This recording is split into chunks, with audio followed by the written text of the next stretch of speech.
پر همدې موضوع د لا ډېر بحث لپاره سره په درېیمه سټوډیو کې د سیاسي چارچنونکی ښاغلی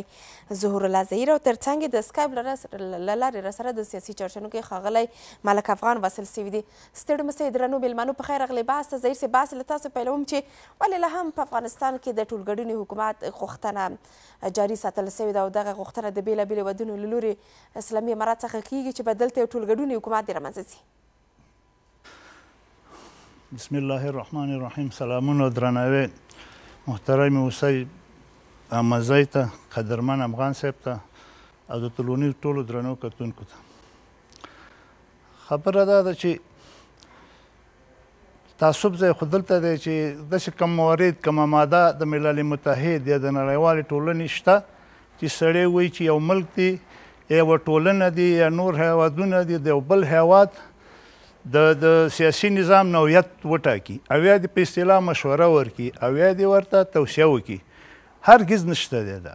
بنا ان چې نشته دی ملل متحد ماده هم نه لرو او نور موارد کې هم نشته، نو بیا دغسې ملکونه لکه چین په شان زموږ یو خو ګاونډي هیواد دی، بل چین سره زموږ سیاسي او اقتصادي عرصه کې ډېر زیات تعلقات دي، ډېر ښه مراودات هم دي. هغه د دا اوس په اوسني حالاتو کې د چین سره زموږ تقریبا په معدنیاتو په استخراج کې او روبنایي او زیربنایي پروژو کې هغه ډېر زیات دغه شوي دي، تعاملات شوي دي. نو چین ته مناسب نه ده چې دغسې یو دغه یو مطلب وي او یا دغسې یو د مداخلې په شکل یا د مشورې په شکل دغسې یو دغه د افغانستان په چارو کې دا صریحا موږ مداخله ګڼو. ښه تاجکستان خو به داسې وبولو د هغه په اصطلاح په وړو کې شګه شته، ځکه هغه غواړي چې د خپل د خوښې او په خپل فرمایش مطابق خلک په دغه رژیم کې مطلب ځای په ځای کړي. د هغه خو دغسې یو مطلب دی. نو بنا ان موږ د دغه ټولو هیوادونو نه که چین دی که څه نومېږي تاجکستان دی، ازبکستان دی، نور هم جوار هیوادونه دي، د سیمې هیوادونه دي، د نړۍ هیوادونه دي، هیله کوي ځکه دوی کوم داسې یو مستدلل نه لري چې منطقي مستدلل وشي او دوی دغه کار وکړي، موږ به هم ویو چې دا درسته ده، دا به یې موږ ومنو. بله خبره، تاجکستان که تاسو ته معلومات دي، تاجکستان کې ګوره انتخابات کیږي، څه رقم انتخابات کیږي؟ فرمایشي، تظاهري، د خپلې خوښې انتخابات. ولې یو فرضاً هغه علي رحماني دا 30 کالو کې تاسو به لیدلي او مقابل کې یو یا دوه څوک دا د خپلې خوښې کسان دي، دا ودرې مقابل کې او انتخابات څو ګټي؟ همدا علي رحمانو پې ګټي. 30 کالو کې بل چا انتخابات ونه ګټل. ښه پارلمان هم داسې دوی د خوښې دی. نو دله اوس څنګه دله اوس انتخابي حکومت ویو دا دنیاوالو باندې سترګې پټې دي که دا ولې د افغانستان سره نه پوهېږم تربګني لري، افغانستان سره لجاجت لري، عقده لري، ولې دغسې کوي؟ باید په مجموع کې داسې په تاجکستان له چا ویل چې ستا داسې دغه ولې داسې انتخابات ولې فرمایشي انتخابات؟ دا خو ستا د خوښې انتخابات دي. موږ ورله وویل، چین ته موږ وویل یا بل چا نړیوال ټولنې ورله وویل چې تا د غور مسلمانان 1 میلیون نه زیات هغه د شکنجو لاندې نیولي دي، وهلي دي، ټکولي دي، حتی مرګ ته دې رسولي دي. چین ته موږ وویل، نه هم دې ویل او نه ورته ویل، ځکه حق نه لرو. یو ملک د بل ملک په داخلي چارو کې حق نه لري او نه دا ځان ته فرضاً دغه ورکړي، مشوره ورکړي چې زه راځه چې موږ ستاسو په دغه کې د رژیم په نوعیت کې موږ تاسو سره همکاري وکړو. هرګز دا کار د منلو وړ نه دی او نه باید د چین نه ټولو هیوادونو دغه هیله کوو. نه پوهېږم چې دوی څه مطلب دی دغسې یو مداخله فرضاً چې په لاس هم څه نه ورځي. کش کې تاسو په لاس بیا که داسې کوئ راشئ مخامخ کښېنئ، امارت چارواکو سره مخامخ کښېنئ، خیر دا مسله ورسره مطرح کړئ. تاسو ته ممکنات ترکیه به تاسو قناعت ورکوئ. بنا ان موږ هیله کوو د ټولو هیوادونو نه، د نړۍ هیوادونو نه چې دغه کارونه صحیح ده. موږ خپل تقصیرات لرو، خپلې نیمګړتیاوې زموږ امارت اسلامي لري، ښه ډېرې لري یا په خپل ځای، لیکن هېڅ چا هم دا حق موږ نه ورکوو نه دا حق لري. نو هیله کوو چې نور دغسې مداخلې یو ملک هم زموږ په داخلي چارو کې ونه کړي. مننه. افغان صاحب، د نړیوالو تعریف له ټولګډوني حکومت څه دی؟ دغه تعریف ولې نه مشخص کیږي چې که هغوی غواړي چې په افغانستان کې ټولګډونی حکومت د هغوی د غوښتنو پر اساس باندې ومنل سي یا د جوړ سي یا د هغوی چې ورته تعریف لري په هغه اساس باندې دلته حکومت جوړ شي، دا شونې دی که نه د هغوی تعریف ممکن بیل وي؟ بسم الله الرحمن الرحیم. سلامونه نیکي دی. وګورئ د ټولمنلي حکومت یا ټول شموله د دوی په اصطلاح باندې دا مطلب نه دی چې په پخواني چارواکي د دې نظام ته راوستل شي یا هر څوک د دې نظام ته رادننه کړل شي. د ټولمنلي حکومت څخه هدف دا ده چې نور افغان ولس هم په دغه حکومت کې ځان وویني، چې دا خپله د افغان ولس غوښتنه هم ده. ځکه اوس چې موږ ګورو صحیح ده، په دې کې شک نشته چې حکومت طالبانو نیولی او دوی لومړیتوب لري، دوی باید د پالیسي جوړولو څوکۍ ځان سره ولري. په عین وخت کې هغه کارپوهان، هغه افغانان چې ښه نوم لري، په جګړو کې لاس نه لرلو، په فساد کې ښکېل نه ول، هغوی ته هم باید ځای ورکړل شي. اوس کله چې نړیواله ټولنه خبره کوي، وګورئ موږ کله کله نړیواله ټولنه باندې تور لګوو چې دوی زموږ په هېواد کې ولې لاسوهنه کوي. نړیواله ټولنه حدود لري. اوس په موږ تاسو ګورو چې دغه نړۍ لکه د یو کلي په شان شوې ده چې افغانستان په دې کلي کې یو کور ده، دغه کور که نارامه او دا نړۍ ورسره نارامه ده. همدې کبله نړۍ ځینې وخت مشورتي خبرې کولی شي، یعنې افغانستان ته مشوره ورکولی شي، یعنې ویلی شي چې په کومو برخو کې څه ډول دوی پر مخ لاړ شي. او بل بیا موږ ملګري ملتونه لرو. ملګري ملتونه کله چې په افغانستان باندې غږ کوي، یو مشوره ورکوي، هغې ته باید غوږ ونیول شي، بلکې هغې مشورې ته چې د اسلام او د افغانیت په خلاف نه وي، هغه مشورې باید موږ ومنو. اوس چې کله دوی د ټول منلي حکومت خبره کوي، دوی هېڅکله نه وایي چې د پخواني حکومت چارواکي دې راوستل شي او په دې نظام کې دې یو ځای کړل شي. کله چې دوی ټول منلي نه خبره کوي، دوی اقلا دا خبره هم کوي چې ځینې نور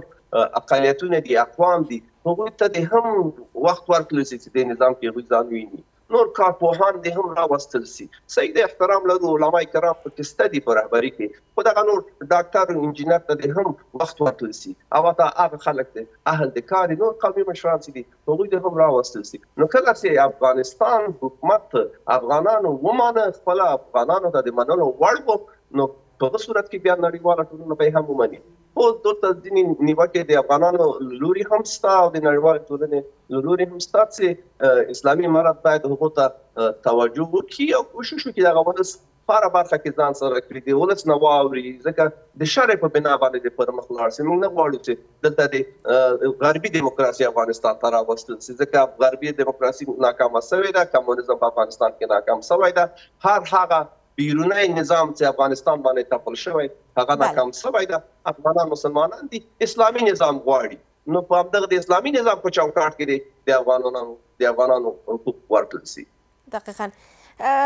ظهیر صاحب، یو مسله چې که راوګرځي بیا بر تعریف باندې وغږیږو، د تعریف د مشخصولو لپاره، د تاریخ د منسجم کولو لپاره د دغه تعریف چې د ټولګډین حکومت د نړیوالو څه ده، ولې داسې یو اجماع نه رامنځته کېږي، داسې یو بحث نه رامنځته کېږي چې بالاخره دغه اجماع د رامنځته کړه او د دغه اجماع پر اساس باندې د دوی خپل تعریف دې وړاندې کړي چې په افغانستان کې ټولګډون حکومت د دوی له اړخه، د دوی له آنده څه ډول باید یو حکومت رامنځته شي چې په مجموعي شکل باندې یا د یوې اجماع له لارې باید دغه تعریف دوی مشخص کړي د افغانستان لپاره؟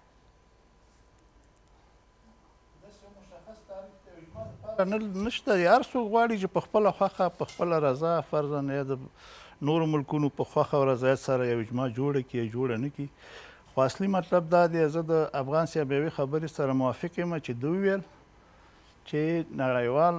افغانان زموږ دا مطلب نه دی چې پخواني رژیم خلک، نور خلک، اهل کار خلک، متحد خلک، پروفیشنل خلک دا جلب شي، د نظام کې دغه شي، ځای په ځای شي، نظام عامه شمول شي. دا درسته، دا زه تاییدوم. ولې یو خبره چې افغان صاحب وکړه ټوله دنیا کوي، خو زه ورسره مخالف یم. نړیوال کلی، نړۍ یو کلی دی که نه، ګلوبل ویلیج، نړۍ داسې کلی دی. خو زه دا نه منم، نړۍ یو کلی دی، ډېره ښه کلیوالي ده د نړۍ، خو دغسې یو څو مغرضو او مفسد خو نشو ویلی، څو مغرضو او داسې هغه کسان چې خپلې ګټې پکې دي، دغه کلي څنګه کړي، د کلي دا کورونه د خپل منفعت او خپل اهدافو دپاره د منځه وړي، منهدم کړي دي او یا یې تخریب کړي دي او یا یې نظامونه د بدل کړي. مثال عراق د نړۍ یو کلی و که نه، د کلي یو کور و که نه و، لیبیا و که نه، د دې کلي یو کور و که نه، معمر القذافي د دې کور یو عضو و که نه و، یمن و که نه و، سوریه و که نه، افغانستان د دې کلي یو کور و که نه. څه یې وکړل؟ دې کورونو سره څه وکړو؟ دغه هغه ابرقدرتونه، ستر قدرتونه چې دغه نهادونه یې فرضاً که ملل متحد دی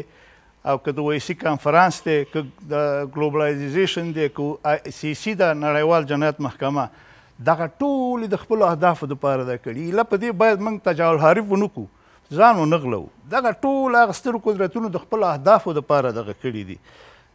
ایجاد کړي دي او خپل اهداف خپل منویتونه پې دغه کوي مخکې وړي دا ټول ته دې کې بحث نور نه کوو افغان صاحب ته زما نه ښه معلومات دي رالو دې مسئلې ته چې یو اجماع فرضاً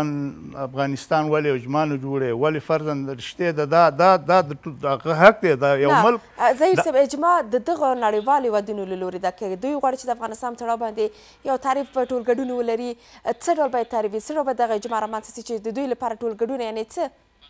بله ظهیر صاحب د دې ځواب به وروسته له دمې تاسو نه واورو تر لیدونکو سم ځو دمې ته تر دمې وروسته راګرځو د بحث دوام ته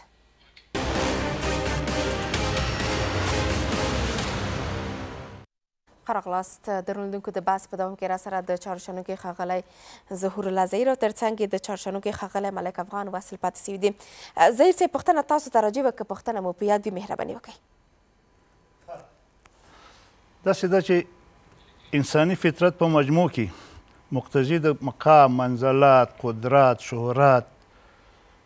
ثروت دی دې کې شک نشته دی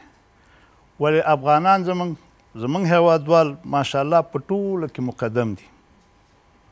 دغه عرصه کې ولې مقدم دي تاسو ولیدل زه به لږ وضاحت ورکړم داود خان ظاهرشاه دلته بادشاه د وخت او داود خان یې د تره زوی و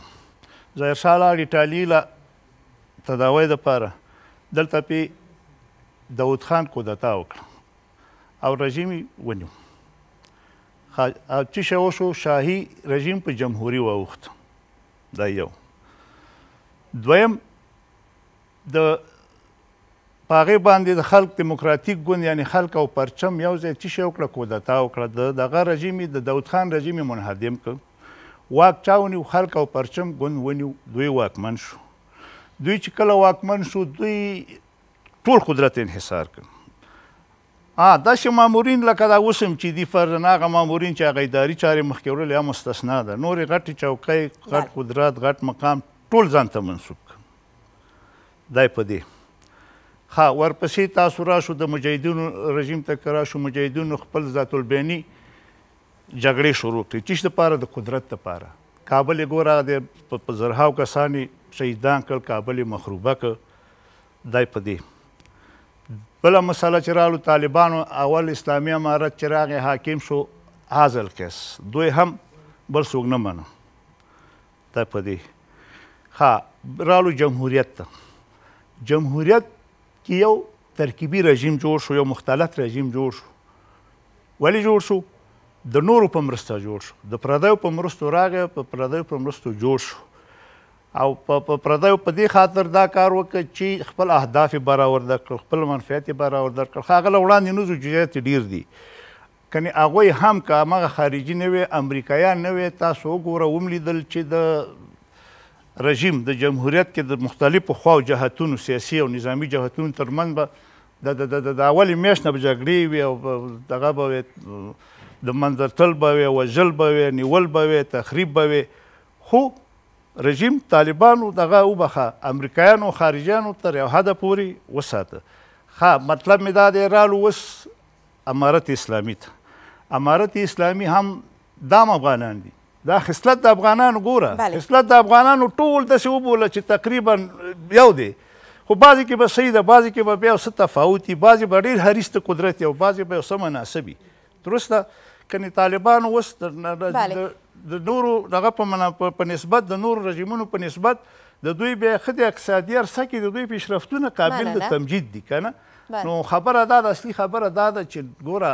څوک نه حاضرېږي هېڅوک هم نه حاضرېږي چې دې ته دغه شي خو زه دومره هیله کوم اوس خپل امارت اسلامي نه دغه هیله کومه چې دغه بعضې نیمګړتیاوې چې دي دغه حل کړي که نه چې هغه د وناسیه قشر تعلیمات دي او همدغسې فرضاً عامه شمول دی عامه شمول نه مطلب زما دا نه دی دغه طالبي انحصار چې اوس موجود دی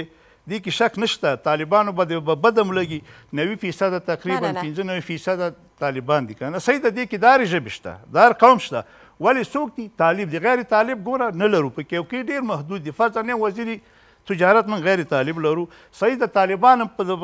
دغه کابینه وزیران ډېر فعال دي ولې وزیر تجارت چې څومره فعال دی ګوره یو شپه په ازبکستان کې بله په مسکو کې بله په بل ځای کې نو منظور مې دا دی چې دغه طالبان چې اوس فعلا دغه کار وکړي او دغه غیر طالب دغه افغانان ونیسي په غېږ کې او دغه په دې رژیم کې داخل کړي دا د اوس دپاره دا ډېر ښه کفایت کوي دغه بس ښه رژیم وي بس بله افغان صاحب یو مسله چې په کراتو د اسلامي اماراتو له لورې ویل سوې ده ټولو هېوادونو ته چې دا د افغانستان کورنۍ مسله ده او هېڅ هېواد د دې حق نه لري چې دلته د نظام د جوړښت په اړه باندې خپل نظریات وړاندې کړي خو بیا هم دغه پروسې دوام پیدا کړی دی دغه غوښتنو دوام پیدا کړی دی چین او تاجکستان غوښتنه کړې ده چې ټول ګډون حکومت رامنځته سي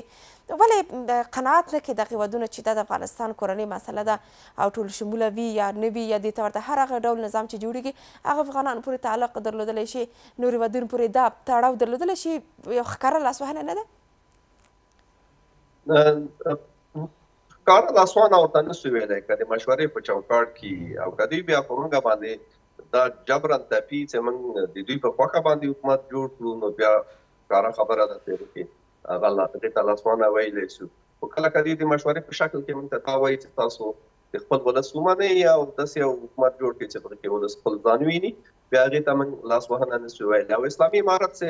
په کراتو ویلي دي چې نړیواله ټولنه د موږ ته مشوره نه راکوي یا موږ ته دې نه وایي چې څه ډول حکومت جوړ کړو نو کله چې دوی یو هېواد سره دوستي کوي د مثال په ډول چین او ازبکستان او ایران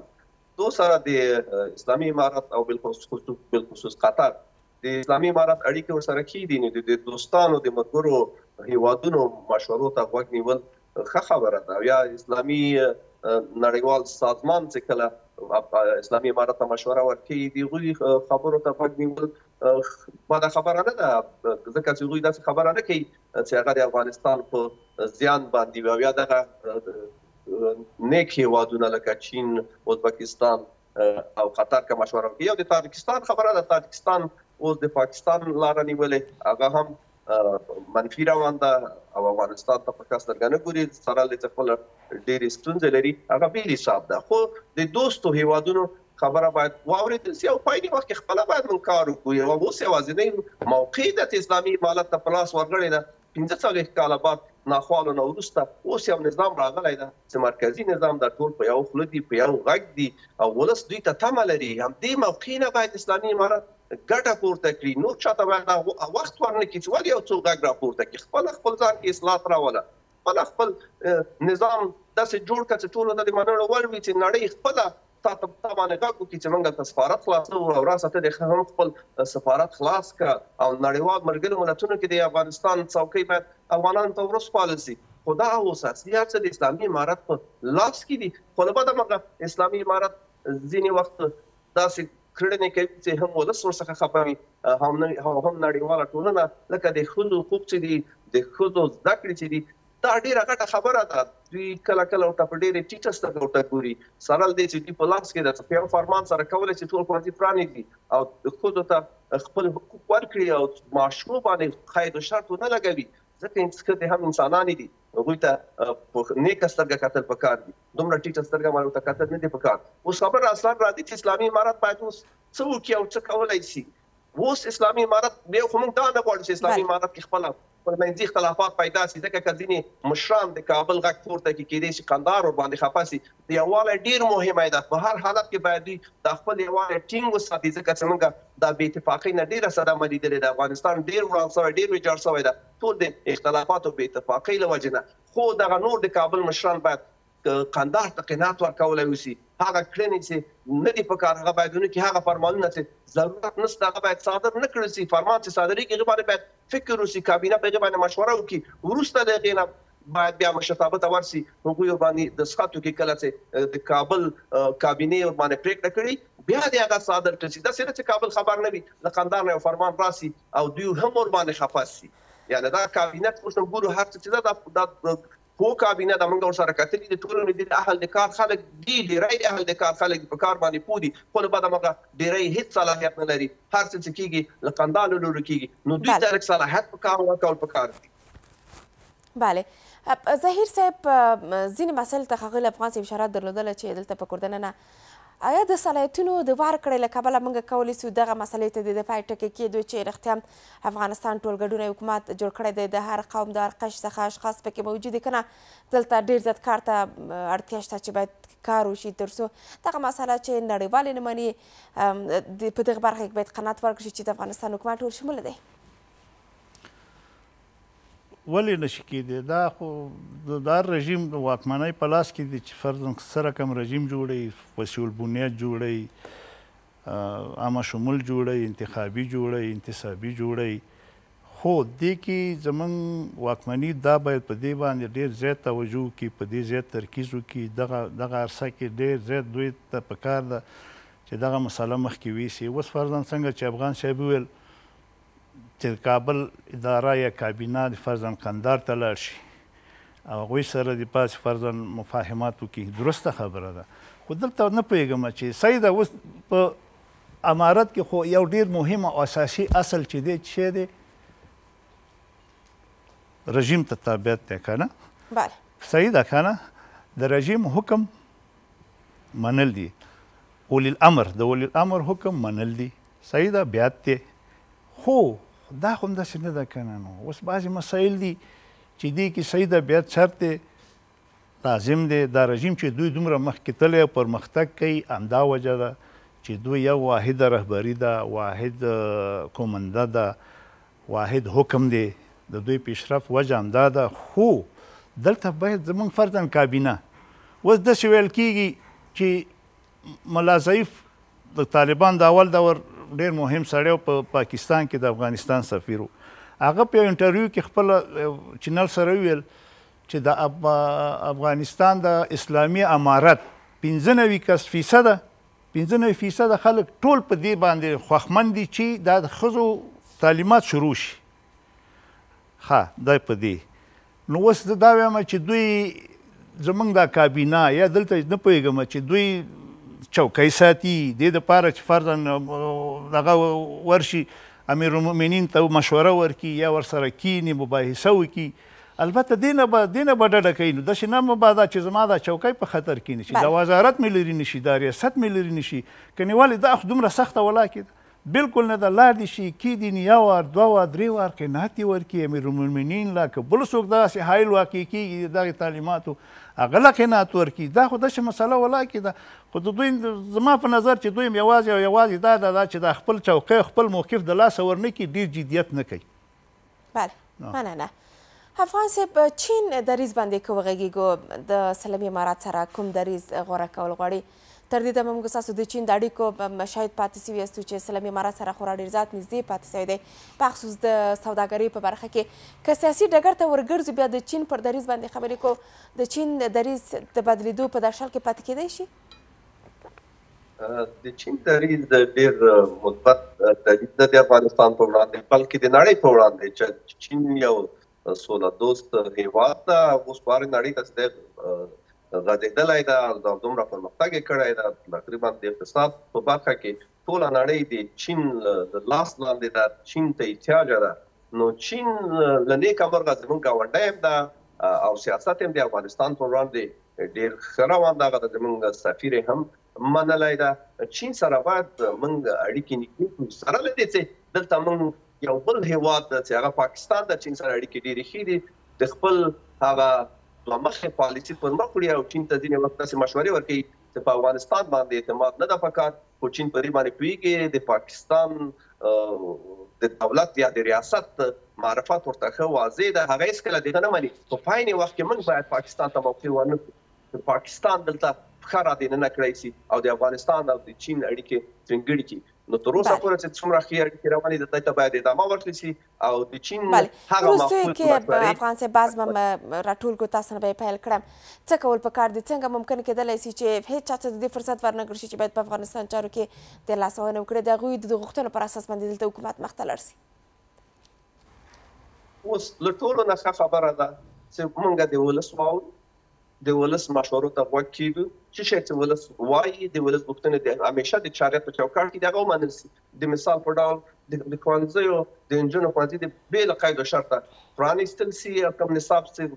جوړیږي هغه باندې د کارونه ګړندي شي، دومره د نه ځنډي هغه د خلاص کړي او بل یو اساسي قانون دی هم جوړ کړل شي په عین وخت کې. او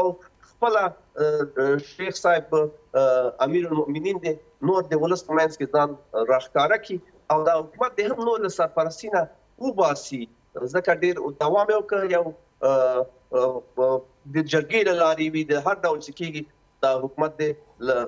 سرپرستۍ نه راخلاص کړي او داسې حکومت یې جوړ کړي چې ټول ولس ته د منلو وړ وي، نیک اشخاص او اهل د کار دی راولي. حتی هغه کسان چې د اسلامي امارت د نامبدګۍ باعث ګرځي سره د دې په لوړو چوکیو کې دي هغه د هم ښه کړي او داسې یو نظام دی جوړ کړي چې هم افغانانو ته د منلو وړ وي او هم نړۍ ته. البته اسلامي نظام هغه د افغانانو غوښتنه ده او د دیموکراسۍ هم دا غوښتنه ده چې یو ولس هر شی غواړي هغه باید ورکړل شي. ډېره زیاته مننه. ظهیر صاحب د حکومتونو د پایښت لپاره څه کول پکار دي؟ څنګه ممکن کېدلی شي چې حکومتونه دې قوي پیاوړي او په خپل ځای پاتې شي؟ دا سوال بیا تکرار کوي بخه. بله، د حکومتونو د پایښتونو لپاره څه کول پکار دي؟ څنګه ممکن کېدلی شي سره له دومره لاسوهنو سره موږ یو قوي او پیاوړی نظام ولرو؟ د هر نظام دپاره هر رژیم چې منځته راځي یو واکمني راځي نو دا ملت واکمني که هغه انتخابي کودتایي باچایي سلطنت یا هر شی چې دا د ملت د خدمت دپاره راځي. خو هر څوک د خپل طرز تفکر د مخې که نه هغه خدمات انجاموي. خو هر ملک ته هر واکمنۍ ته لازم دي چې دا خپل ملت کې ننوځي، داخل د ملت بطن ته لاړ شي، د ملت واوري، د ملت مطالبې ته غوږ ونیسي او هغه تعمیل کړي، هغه تنفیذ کړي، فاصلې ورکې کړي. ګوره ما خو درته مخکې مې ویل اوس زموږ غټه ستونزه چې ملت هم پرې ناراضه دی، همدغه مخکې بار بار تکراري هم خوند نه کوي، دا تعلیمات ښځینه قشر دي. صحیح شو، دغه ډېر مهم دي. فرضاً مخکې پرې رڼا واچوله دغه د حکومت فرضاً دغه کول وسیع بنیاده کول دغه ډېر ضرور دي. فرضاً ډېر بعضې مسایل نور دي. اوس موږ ګوره د متقاعدین اوس رایاد شو که نه، اگر چې دا جزوي ده خو ولې جزوي کې هم نه ده. اوس متقاعدین دي وګوره خواران ټول عمر یې دغلته کار کړی دی، انرژي مصرف کړي، ځواني خپله مصرف کړي د ملت لپاره. هغه خواران هغه دی در په در ګرځي، حتی نور څوک قرض هم نه ورکوي ځکه دومره مکروه شوي دي چې سبا د خپلوان دوستان د محلي دکاندار قرض هم نه ورکوي. ها بله خبره دا ده چې بل مهم ګوره دا معاشونه نه دي، معاشونه یې د ښځینه قشر دغه کړل د معلمانو د ډاکټرانو او د نرسنګ او د دوی 15,000. ښه 15,000 ته خپله فکر وکړه، 15,000 به د څه کېږي؟ موږ خو بس څه کوو؟ زموږ خو صاحب زموږ واکمنان او زموږ په شمول خو ریموټ را سره یې صاحب ونیسه، یو چینل بدل که او بل بدل که او بل بدل که، انټرویو وکړه او برنامې جوړې کړه. د چا د حاله څه خبرې؟ په 15,000 روپۍ څه شی کېږي؟ ستا په 15,000 روپۍ څه کار کېږي؟ که 15,000 ستا تنخواه شي ته به دا د لارې کرایه څه ورکوې؟ ښه اول خو به د کور دغه کرایي، ښه دا کور دې خپل دی، 15,000 روپۍ ته چا سره ډوډۍ وخوري ستا به کفایت وکړي 10 کسو ته. ګوره په دغه غور په کار دی. دغه موږ بیا ویو ښه چې ملت د ملت واوري او ملت ته د ملت څنګه واوري؟ د ملت خو دغه د ملت اجزا دي که نه دي؟ دغه د اصلاح کې موږ پوهېږو چې دا بیا ملت کې ریښې پیدا کولی شي او که دا کارونه ونه کړي نو دا طبیعي خبره ده بس ملت په ناراضه وي. اگر چې دا ګوره دوی ته ډېرې وړې خبرې دي، ولې دومره وړې ولاکې دي؟ ملت په حتمي فاصله نیسي. نو هیله کوو چې دغه مسایل دغه زر ته زره دغه حل کړي. دا دومره قابل ده دغه ولاکې ده چې دوی دومره اوږده کړې ده که نه. دا د دې د حل لارې ډېرې زیاتې نو بیا د امارت اسلامي نه هیله کوو چې دغه ته ډېره توجه وکړي که غواړي چې په ملت کې بطن ته ننوځي او ملت په ځان راټول کړي او ملت د سبا ورسره ودرېږي او دفاع ترې وکړي. دغه مسایل باید حل. مننه کورماوا، ډېره زیاته مننه ژوندي اوسئ درنو مېلمنو دا چې بحث کې موږ سره ګډون کوو. مننه، خیر اوسئ.